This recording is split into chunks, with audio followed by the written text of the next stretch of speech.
Et pour rentrer dans le vif du sujet, première séquence sur les tensions sur l'eau, j'ai le plaisir d'appeler Valérie Morard, directeur général adjoint de l'Agence de l'eau Loire-Bretagne. On peut l'applaudir.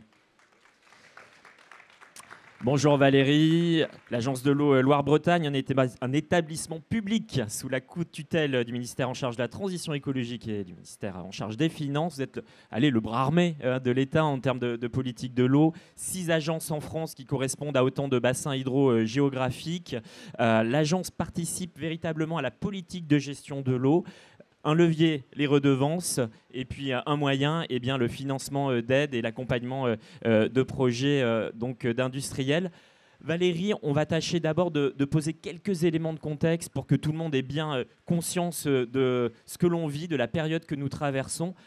On a connu un été 2022 marqué par une sécheresse exceptionnelle et un hiver qui, lui aussi, est exceptionnel sur bien des points. Oui, bonjour et merci aux organisateurs de donner la possibilité aux agences de l'eau d'avoir une place dans un monde pour lequel elles ne sont pas forcément connues. Là, on parle, vous introduisez la question météorologique. Les agences de l'eau, leur première mission, c'est la qualité de l'eau, des cours d'eau, des masses d'eau, des écosystèmes aquatiques. C'est notre objectif. Alors évidemment, notre objectif est plutôt tourné vers l'extérieur que plutôt dans ces enceintes. Mais on voit bien un lien. Enfin, je donne juste un chiffre.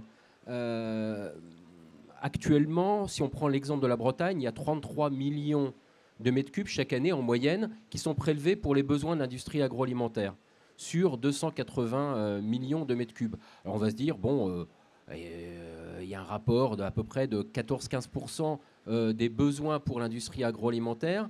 Et on a vu très directement, enfin je pense que tous les acteurs bretons pourront en témoigner, que certaines lignes de production ont été mises à l'arrêt l'été dernier en raison de ce besoin d'eau. Des arrêtés sécheresse avec des restrictions d'eau, souvent à court terme et très significatifs en termes une situation inédite pour la Bretagne. Même en 2003, l'année de la canicule, la situation était presque transparente pour la Bretagne, où on avait des températures, des besoins d'eau et qui n'étaient pas un problème, tandis que l'an dernier, les 4 départements bretons ont été dans leur intégralité en situation de crise, avec une crise qui s'est prolongée jusqu'en début de l'année. Je crois que dans le Finistère, ça a été levé qu'en janvier. En Ille-et-Vilaine, mi-décembre. Et effectivement, les 4 départements en crise, donc pas de solidarité interdépartementale. Voilà, il n'y a pas de ressources qui peuvent être transmises.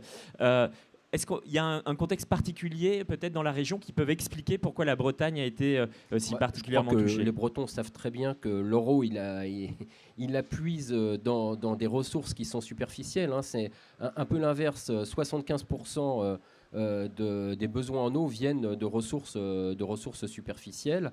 Et bien évidemment, elles sont beaucoup plus fragilisées.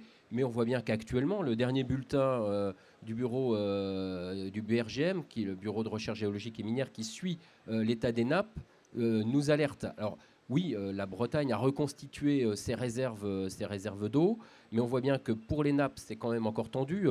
Hier, il y avait encore un article dans les journaux locaux qui montrait un peu la situation de la sécheresse.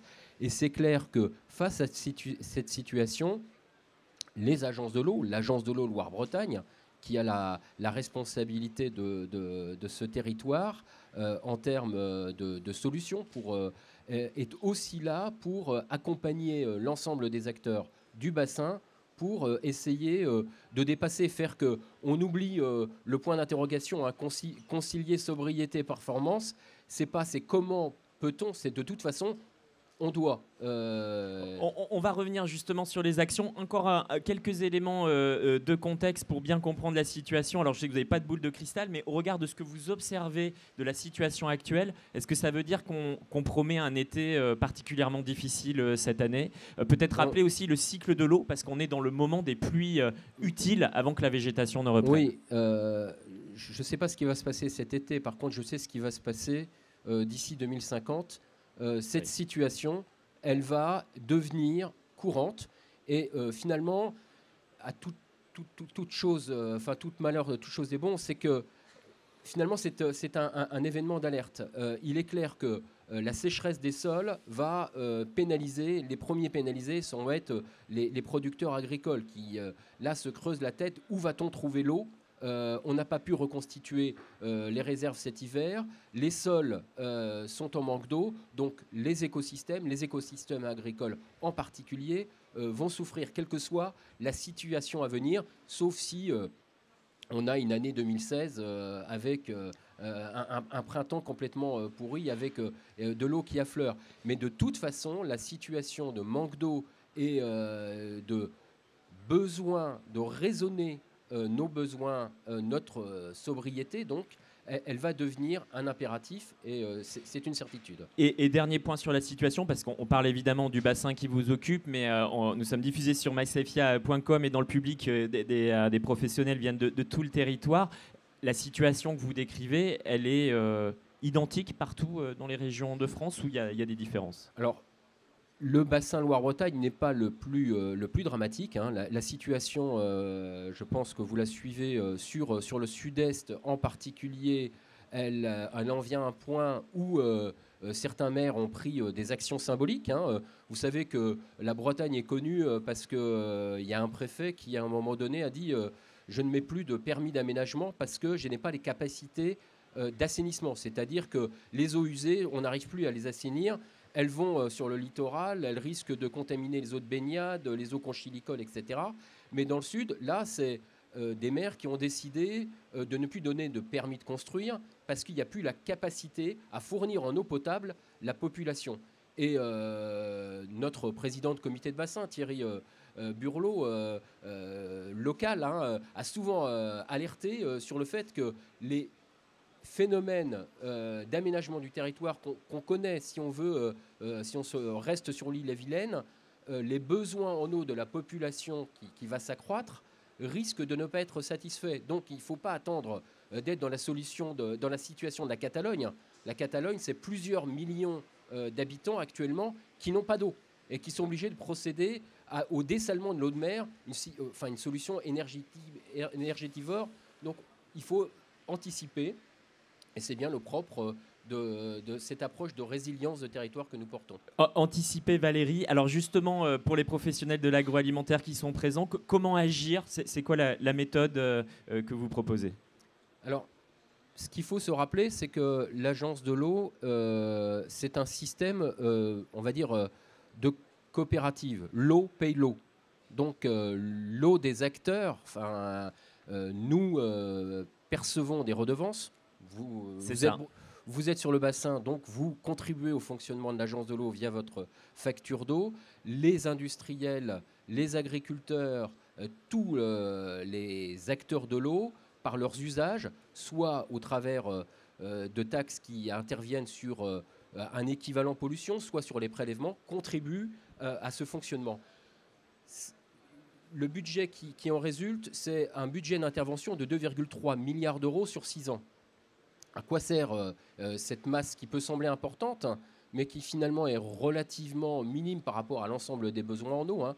Je rappelle, hein, si on veut renouveler nos réseaux d'eau qui sont actuellement renouvelés en moyenne tous les 150 ans, si on voulait passer à 70, en tout cas diminuer de moitié, c'est plus de 700 millions d'euros annuels de besoins pour le bassin.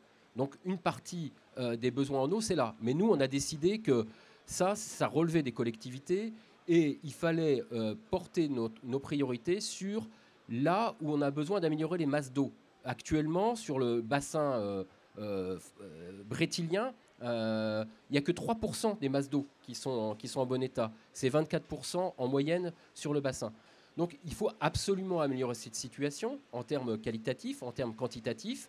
Et les industriels, de l'agroalimentaire en particulier, ont un rôle important à jouer sur les 2,3 milliards d'euros que j'ai donnés. Il y a une somme qui est réservée sur l'ensemble du programme de 120 millions d'euros.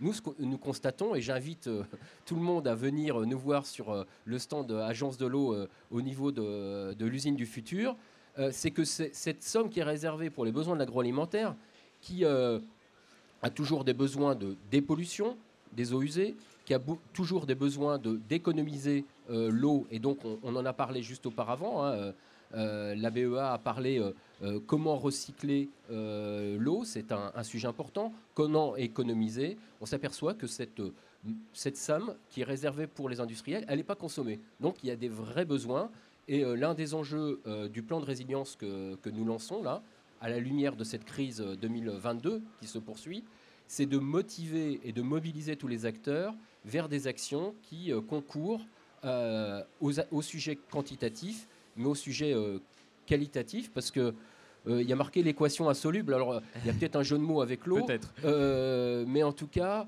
les enjeux de qualité sont indissociables des enjeux de quantité. Sur la méthode, vous avez dit économie d'eau, vous avez dit effectivement reuse. Peut-être aussi un troisième point, et c'est le point de départ, c'est tout d'abord savoir ce que l'on consomme, c'est donc des opérations de comptage. Si je résume, c'est ces trois niveaux d'action qui peuvent être accompagnés par l'Agence de l'eau. Faites bien de le rappeler, la connaissance et la connaissance en direct. Le ministre qui a convoqué à plusieurs reprises les préfets pour discuter de la situation a martelé ce besoin de connaissance en direct des situations. Alors, c'est évidemment vrai lorsqu'il s'agit d'alimenter en eau potable les populations. C'est vrai lorsqu'il s'agit de savoir dans un réseau urbain où sont les fuites. Mais c'est évidemment vrai aussi dans toute chaîne pour effectivement connaître les lieux de consommation et puis aussi connaître la qualité de l'eau. Et ça, c'est des process et des processus sur lesquels les industriels se sont beaucoup penchés, puisque une des conditions de la mise en œuvre du futur décret sur la reuse, c'est la connaissance de la qualité des eaux qu'on est amené à réutiliser dans les ateliers. C'est ça. Quelques mots justement sur la reuse, parce que c'est véritablement l'actualité suite aux déclarations du président Emmanuel Macron. Dans la suite du Varenne de l'eau qui a autorisé une expérimentation dans le domaine agroalimentaire, qu'est-ce qu'il faut retenir pour des industriels qui voudraient s'engager dans cette voie? C'est qu'effectivement, cela sera possible, comme vous l'avez dit, à condition de pouvoir véritablement démontrer que la sécurité et l'hygiène sont parfaitement garanties. Je pense qu'il faudra déjà aussi que c'est un intérêt de performance économique pour les acteurs. Il y a plusieurs, alors je ne vais pas faire de la publicité, mais les acteurs la feront eux-mêmes sur les performances qu'ils sont en train de mettre en place sur des filières. On rejoint de toute façon la notion d'intégration complète. Il est clair que la qualité sanitaire est l'enjeu bloquant de tous ces process. L'acteur clé du processus au niveau interministériel, c'était le ministère de la Santé. Tout à fait. Et le Code de la santé publique en toile de fond. Le ministère de l'écologie était à fond derrière. On pousse ces solutions. Alors, pour l'instant, elles existent pour des usages non alimentaires. Là, ça sera pour des usages non alimentaires à l'intérieur des industries agroalimentaires. Voilà. Merci Valérie, on peut l'applaudir et le remercier pour cette intervention riche en enseignements et en opportunités, on l'a compris, pour lancer des projets sur le domaine de l'économie d'eau. Vous restez avec nous Valérie, vous venez à ma droite, à mes côtés, et on poursuit cette séquence. Les questions-réponses seront à l'issue de cette séquence. Et pour la suite, j'ai le plaisir d'appeler Mayedine Chergui, dirigeant de la société Trasos, et Romain Cournet, directeur scientifique méthode d'innovation et performance de l'EITA. Vous pouvez les applaudir. Et j'en profite pour vous indiquer effectivement que Trasos, avec l'Agence de l'eau ainsi que la société Bocard, effectivement, est sur le plateau Usine Agro du Futur Hall 6. Une co-intervention entre Mayedine et Romain, car le groupe l'EITA utilise la solution Trasos et a même accompagné l'émergence de cette start-up à travers le concours d'innovation EvenUp 2. Mais on va y revenir. Tout d'abord, quelques mots pour vous présenter. Mayedine Chergui, vous avez fondé Trasos en septembre 2020, après une expérience dans le domaine du nettoyage et notamment l'optimisation du nettoyage industriel.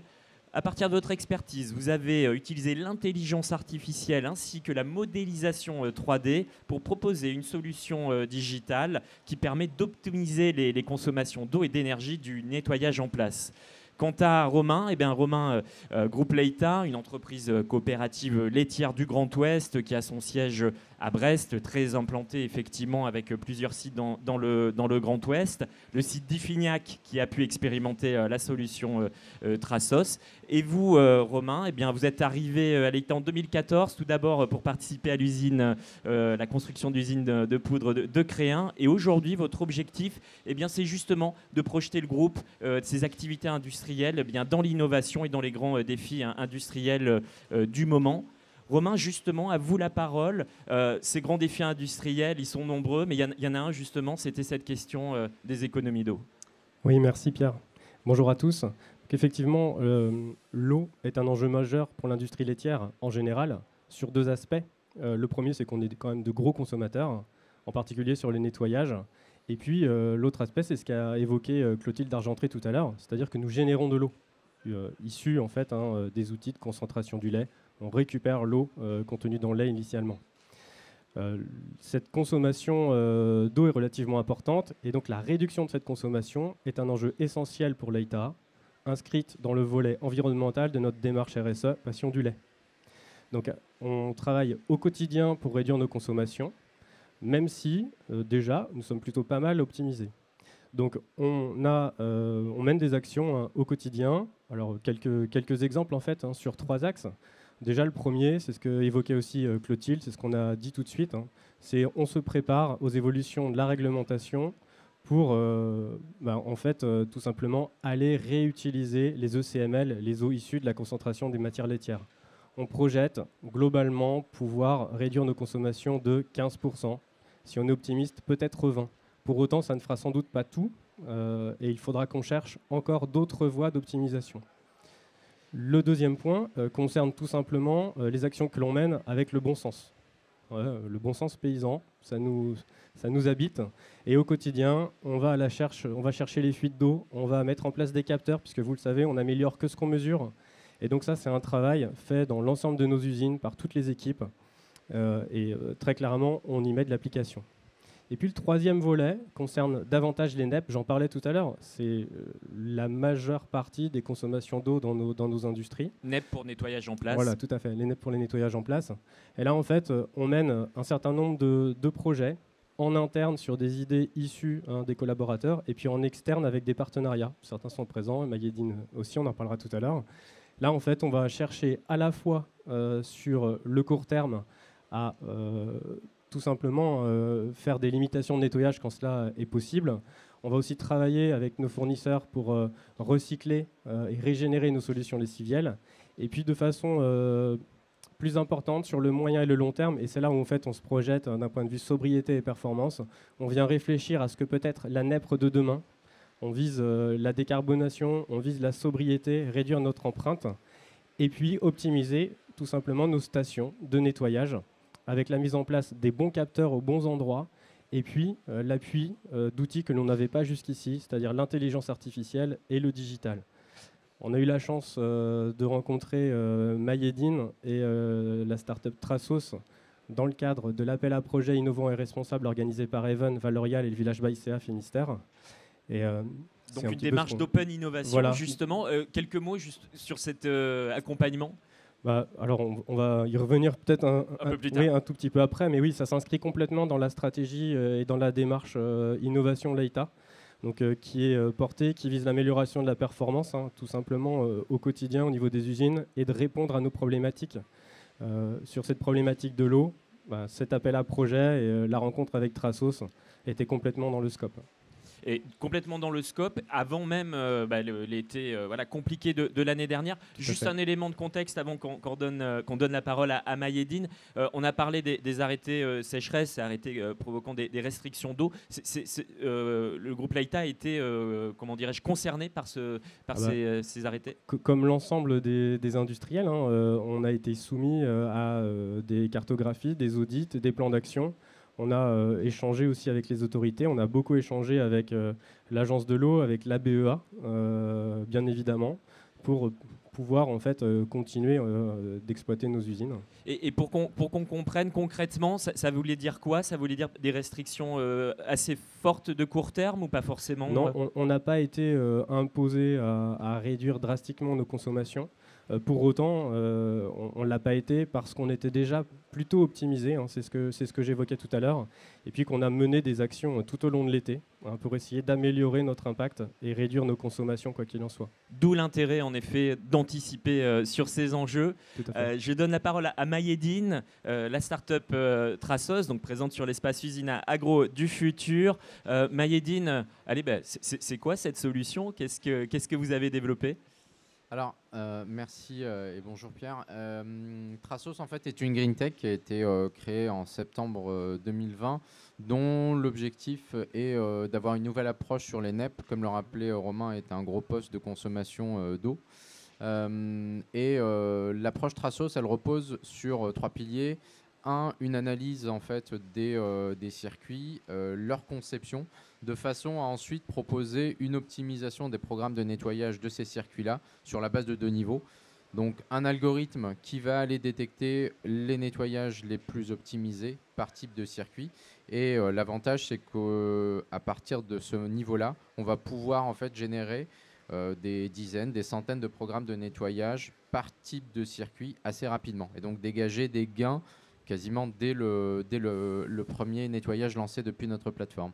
Et le deuxième aspect, et ça rejoint un petit peu l'échange qu'on avait eu concernant concilier performance et sobriété, c'est sur la partie nettoyage, à quel moment je dis que le nettoyage est terminé et le plus efficace. Et c'est pour ça qu'on a développé un deuxième niveau qui est la modélisation 3D des encrassements, puisque qui dit nettoyage dit une élimination d'un dépôt et d'un encrassement. Et donc sur des installations complexes comme des échangeurs thermiques, de pouvoir venir modéliser le dépôt d'encrassement au bout d'un certain temps de production et de dire, bah voilà, là maintenant on arrête le nettoyage puisqu'on a éliminé tout l'encrassement. Cette solution, on le disait tout à l'heure, elle a été expérimentée notamment sur un site de l'AITA. Qu'est-ce qui a été fait pour qu'on puisse illustrer concrètement effectivement, les applications possibles? Alors, effectivement, le Trasos a été aussi rendu possible en grande partie grâce à EvenUp et à l'Open Innovation qui a été menée avec l'AITA. Et donc, effectivement, sur le site d'Ifiniac, il y a des tests qui ont été réalisés sur 2022. On a pu tester les programmes de nettoyage issus de notre plateforme sur un certain nombre d'équipements et qui ont donné des gains en eau immédiats et en énergie du fait de la réduction des temps de circulation notamment. On parlait de sécurité, puisque l'idée c'est bien évidemment de ne pas optimiser dans n'importe quelle condition. Ça c'est un point qui est fondamental, c'est que notre algorithme est conçu de telle façon qu'il a des filets de sécurité. Et c'est ces filets de sécurité-là qu'on a validés en fait avec les équipes du groupe Laita, de façon à dire, bon bah voilà, les programmes optimisés qui sont générés et qui sont ces filets de sécurité-là sont bons et assure en fait une qualité sanitaire des installations et ça peut repartir en production dans les meilleures conditions. Et donc on a suivi les méthodes de validation des nettoyages qui étaient appliquées par le groupe Laita et qui ont montré l'efficacité des programmes de nettoyage. Sécurité et un argument également clé, c'est la répétabilité, c'est-à-dire qu'à partir de ce que vous pouvez identifier comme recette, on a vu une grande diversité de recettes selon les situations, donc c'est adapté à la pluralité des situations industrielles, mais après quelque part on est, comment dirais-je, ça roule quoi, c'est-à-dire que les bénéfices sont garantis d'une certaine façon. Oui, c'est ça, c'est qu'en fait dans la mesure où on vient cartographier les circuits au départ, on a une parfaite connaissance des caractéristiques de chaque circuit, caractéristiques physiques mais caractéristiques aussi de ce qui passe dedans. Et donc, on est capable de générer très, très rapidement une multitude de programmes. Et effectivement, l'avantage de notre solution, et c'est ce dans quoi on croit, c'est la possibilité et la rapidité dans l'implémentation de ces optimisations-là. Puisqu'aujourd'hui, jusqu'à présent, les industriels, pour optimiser les NEP, c'est un processus qui est très complexe et très, très long. Il faut savoir qu'une NEP, ça peut laver des centaines de circuits. Chaque circuit a entre 3 et 4 programmes de nettoyage différents. Il y a entre 3 et 4 NEP par site industriel. Bon, bah vous faites le calcul, c'est très chronophage dans un contexte notamment de tension aussi sur le recrutement. c'est clairement un outil qui va permettre à l'industriel d'aller plus vite dans cette démarche d'optimisation. Romain, si on fait le bilan de ce qui a été expérimenté et mis en place au sein du groupe Leïta, du coup, quel résultat? Mayedine parlait d'économies substantielles, vous l'accréditez? Oui, je le confirme, hein. Sur les tests qu'on a pu faire, on a pu mesurer des économies de 40% d'eau, de 50% d'énergie. On ne parle même pas de coûts associés aux économies faites sur l'achat des produits de nettoyage. Au-delà de ça, ça nous a permis aussi de bien mieux comprendre le comportement de nos process et du couple produit-process pour justement optimiser ces nettoyages. Et là, les gains sont difficiles à valoriser, pour autant ils sont bien présents. C'est aussi une démarche qui nous a permis de changer un petit peu nos façons de voir les choses. On adapte, moyennant ce talon qui nous assure la qualité du produit, on adapte, on peut potentiellement adapter nos nettoyages réellement aux durées et au cycle de production associé. Et ça, c'est franchement un plus. Il y a vraiment beaucoup d'optimisation à faire. On ne nettoie pas pour rien. C'est la juste qualité au bon moment. Et ça, Voilà, c'est primordial. c'est une capacité d'ajustement aux situations Oui. réelles. Quelles sont les perspectives, Romain? Il y a une expérimentation sur un site. Qu'est-ce que vous allez faire de la solution? Il va y en avoir d'autres sur d'autres sites, évidemment. On continue sur le site d'Ifignac. On améliore le modèle. Beaucoup d'échanges avec Mayedine, son équipe, et puis les équipes d'Ifignac, qui en fait ont tout à fait compris l'intérêt de déployer cet outil-là, à la fois pour tout ce qu'on a vu en termes de réduction de l'empreinte, de sobriété, mais aussi de performance, très clairement. Puisque on ne l'a pas noté là, mais on gagne aussi énormément de temps. Vous imaginez bien, quand on réduit des phases de nettoyage, c'est autant de temps pour produire. Mayedine, même question, le bilan. J'ai l'impression que la relation étroite avec l'utilisateur, l'industriel, est hyper importante parce qu'il y a cette phase justement de bonne connaissance des process pour que vous puissiez vous adapter à la situation. Oui, la relation avec Leïta est forte, bien évidemment. Elle est née de Evan-Up, mais elle est liée aussi à un état d'esprit. On parlait d'open innovation, et c'est vrai que il y a eu une co-construction en fait de la solution Trasos et de la méthodologie aussi, d'apprendre à se connaître et à se faire confiance. Et c'est ce qui a permis d'avoir des résultats qui ont été bons. Et qui ont permis en fait de capitaliser sur cette confiance-là. Donc oui, une histoire d'homme avant tout. Ouais. C'est une relation humaine. Quel avenir pour la startup Trasos? Je sais déjà plus s'il faut dire startup parce que la croissance est très rapide. Récemment labellisé Green Tech Innovation, une levée de fonds également qui vous permet de sécuriser l'avenir. La solution, elle va être déployée plus largement? Oui, là on a commencé depuis 2023 les phases de commercialisation de notre solution, à laquelle on a apporté un certain nombre d'évolutions, notamment en intégrant la qualité des rejets aussi, qui est un élément important. Et donc oui, on travaille avec essentiellement l'industrie laitière, mais avec d'autres secteurs. Et votre solution, on va dire, elle est mûre en fait pour être commercialisée, être mise en place. Oui, complètement. Là, elle est prête à être déployée. Et donc, Romain le mentionnait sur le site d'Ifignac sur lequel un POC a été mis en place. Une preuve de concept. Une preuve de concept, pardon. Effectivement, on est passé par cette étape d'analyse qui est très importante pour nous, de qualification des circuits. Et là, l'idée, c'est que très très prochainement, on mette en place notre logiciel pour enclencher les nettoyages optimisés. Romain, dernière question. Alors, les perspectives du coup face à cette expérimentation réussie. Alors, on a parlé de Trasos, mais est-ce qu'il y a d'autres projets ou d'autres envies sur ce projet, sur cette thématique des économies d'eau? Oui. Je le disais tout à l'heure, on a les ECML qu'on va effectivement, les autres concentrations, qu'on va accompagner, qu'on va tenter de recycler le mieux possible, évidemment. Donc c'est le reuse dont on parlait tout à l'heure. Le reuse dont on parlait tout à l'heure. Donc là, on fera très attention au process que l'on utilisera, assurément.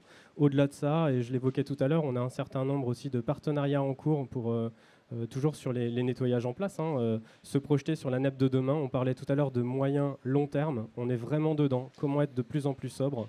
Comment régénérer nos solutions de nettoyage? Comment on intègre ces solutions dans un cycle complet pour effacer très clairement l'empreinte d'utilisation de produits chimiques? On challenge aussi les fournisseurs de produits chimiques. On regarde ce qui se passe du côté de la biologie moléculaire. Donc on explore tout ce qui peut nous amener en fait, à progresser. Et toutes les pistes sont les bienvenues. Donc on innove. Et voilà, on innove. Et j'entends que c'est voilà, il y a une question évidemment de solutions techniques, mais aussi de méthode d'innovation, d'agilité. Vous avez employé le terme d'open innovation. Finalement, c'est un terme qu'on n'entend pas si souvent dans l'industrie agroalimentaire. Vous allez continuer dans cette voie ? Oui. On va continuer. Et, c'est le propre de la démarche que l'on déploie dans notre démarche d'innovation.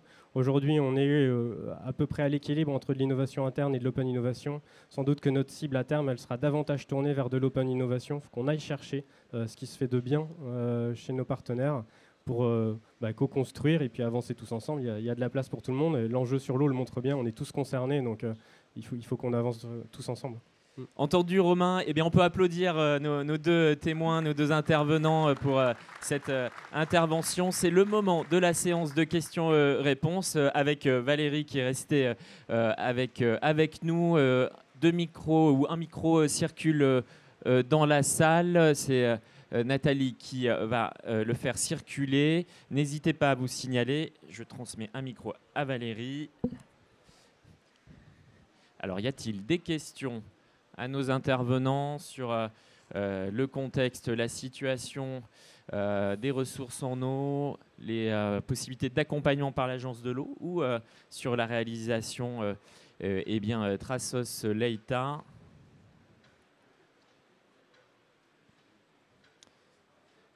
Oui, une question. Alors, s'il vous plaît, je vais vous demander de vous lever si vous le souhaitez, pour qu'on vous voit bien, comme nous sommes assez nombreux. Et merci juste de vous présenter pour savoir effectivement d'où vous parlez. Oui, bonjour. Donc, Sophie Marcignac, je suis directrice technique d'un site de production alimentaire du groupe Le Safre. Et vous parliez de nouvelles sondes au niveau des stations CIP. Est-ce que vous pourriez en dire plus ? Alors, c'est pour Romain. Oui, en fait, aujourd'hui, on travaille avec un certain nombre de partenaires. Je pense que vous pouvez les retrouver sur le salon, dans le hall 6, qui ont développé très clairement des sondes nous permettant d'optimiser, de capter les passages de matière organique, de capter aussi les différentes phases, de bien cibler les phases pendant lesquelles, en fait, il n'est plus nécessaire de rincer les tuyauteries ou bien d'envoyer les phases de produits lessiviels, par exemple. Une solution à voir sur le plateau usine agro du futur. Oui. Merci. Une autre question pour nos intervenants. Eh bien, s'il n'y a pas d'autres questions, il me reste à les remercier. On peut les applaudir à nouveau. Merci à eux. Merci pour vos témoignages.